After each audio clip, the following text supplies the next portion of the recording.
आपके सामने ये JMS 2024 का जनरल ऑर्गेनिक केमिस्ट्री का बहुत ही अच्छा क्वेश्चन। आपको बताना स्टेबिलिटी ऑफ कार्बन आयन का दोस्तों ऑर्डर क्या होगा।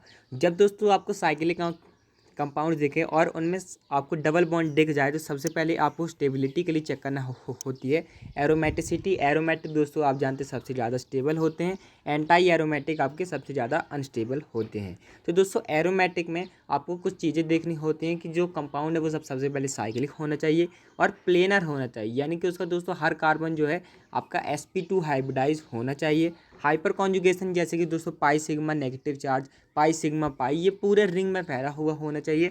और 4n+2 पाई इलेक्ट्रॉन्स, यानी कि पाई यानी कि जो इलेक्ट्रॉन्स पार्ट ले रहे हैं रेजोनेंस में, तो आप जब इसमें n की वैल्यू 0 पुट करते हैं तो 2 आता है और 4 और फिर उसके बाद आपका 6 आता है 1 रखने पे। ऐसे 2, 6, 10, 14 ऐसे इलेक्ट्रॉन्स होने चाहिए। एंटी एरोमेटिक में दोस्तों ये सारी चीज़ें सेम रहती हैं, साइक्लिक, प्लेनर, हाइपर कॉन्जुगेशन पूरे रिंग में होना चाहिए। बस इसमें दोस्तों 4n पाई इलेक्ट्रॉन्स यानी कि 4, 8, 12 ऐसे ही इसमें इलेक्ट्रॉन्स अगर हुए तो वो बहुत ज़्यादा अनस्टेबल हो जाएंगे। तो चलिए इस कंसेप्ट को हम अप्लाई करते हैं। तो दोस्तों सबसे पहले हम इसमें देखते हैं, तो यहाँ पर दोस्तों आपका सारे कार्बन sp2 हाइब्रिडाइज हैं, आपको दिख रहे हैं। हाइपर कॉन्जुगेशन पूरे रिंग में है, pi sigma negative charge sigma pi. तो अब यहाँ पर नेगेटिव है, यहाँ पर डबल बॉन्ड है, ये यानी कि इसके 2 इलेक्ट्रॉन ले लीजिए और इसके भी 2 इलेक्ट्रॉन ले लीजिए। तो ये क्या हो गए 4 पाई इलेक्ट्रॉन हो गए, मतलब ये दोस्तों क्या हो गया 4n वाला केस हो गया एंटी एरोमेटिक। तो ये दोस्तों सबसे ज़्यादा अनस्टेबल हो जाएगा। तो आपको ऑप्शन देखना है कि ए सबसे ज़्यादा अनस्टेबल जिसमें दिया हुआ हो। तो ये दोनों दोस्तों हो सकते हैं, इनको आप एलिमिनेट कर सकते हैं। इसके बाद दोस्तों हम देखते हैं एंटी एरोमेटिक के बाद एरोमेटिक तो कोई नहीं है यहाँ पर। तो दोस्तों कोई बात ही नहीं है, कोई कॉन्जुगेशन ही नहीं है, यहाँ पर भी कोई कॉन्जुगेशन नहीं है।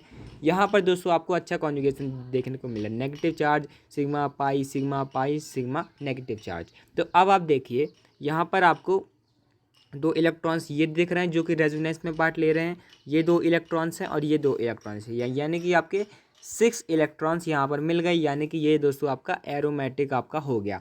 तो ये सबसे ज़्यादा दोस्तों स्टेबल हो जाएगा। इसके बाद दोस्तों कौन सा होगा, 5 की रिंग आपकी ज़्यादा स्टेबल होती है, तो आपका उसके बाद C आ जाएगा, उसके बाद आपका B आ जाएगा, उसके बाद आपका A आ जाएगा। तो आपका दोस्तों कौन सा आंसर सही हो जाएगा, DCBA वाला आपका सही आंसर हो जाएगा। तो अब अगर आपको ये वीडियो अच्छे लगे तो चैनल को जरूर सब्सक्राइब कीजिएगा। ऐसा ही और इम्पॉर्टेंट कंसेप्ट के लिए आप हमें नीचे की प्लेलिस्ट JPY की उसको देख सकते हैं। और नीट के अगर आप स्टूडेंट हैं, अगर नीट की भी आप तैयारी करते हैं तो आप कम्युनिटी पोस्ट चैनल करना मत भूलिएगा, वहाँ पर हम डेली बायो के MCQs पोस्ट करते हैं। Thanks for watching, keep learning.